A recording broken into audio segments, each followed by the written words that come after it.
Although the French Revolution was largely inspired by the general dissatisfaction with France's ancient regime, the chaos and violence of the Reign of Terror contravened the original spirit of the French Revolution.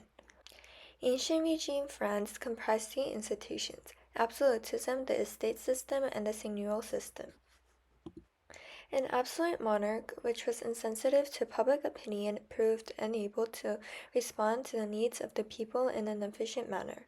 Additionally, the unequal taxation systems of the state system burdened the third estate with up to 50% of their earnings, while the clerics and nobles did not have the same taxation burden.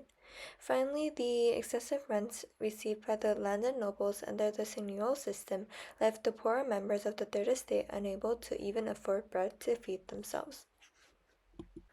Third estate discontent with these institutions intensified following France's financial crisis. France was about to go bankrupt because of its excessive debt since Louis XIV, worsened by France's defeat in the 7 Years' War and its involvement in the American Revolution.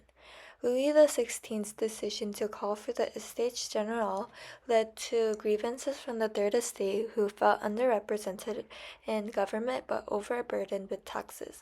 They demanded changes and, when refused, raised the flag of revolution. This scene depicts a public execution during the Reign of Terror at Place de la Révolution. The Reign of Terror oversaw political upheaval and mass executions, causing immense chaos throughout French society. The Reign of Terror lasted from 1789 to 99. During this period, not only were nobles and royalty executed, but many commoners met the same gruesome fate as well. Historians estimate around 20,000 men and women were summarily killed, either shot, stabbed, or drowned, during the terror across France.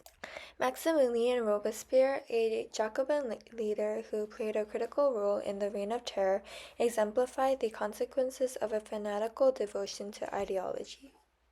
A political figure who stood in the path of Robespierre's drive for the perfect republic was considered an enemy of the state. Historians consider Robespierre a highly divisive figure who can be viewed as either a ruthless tyrant or idealistic leader. The motto of the French Revolution, popularized by Robespierre, was liberty, equality, fraternity. Such ideals brought the abolition of the monarchy and transformed the will of the people into political force. However, such republicanism created a new form of tyranny at its extreme, which were in some ways more dangerous than that of old France.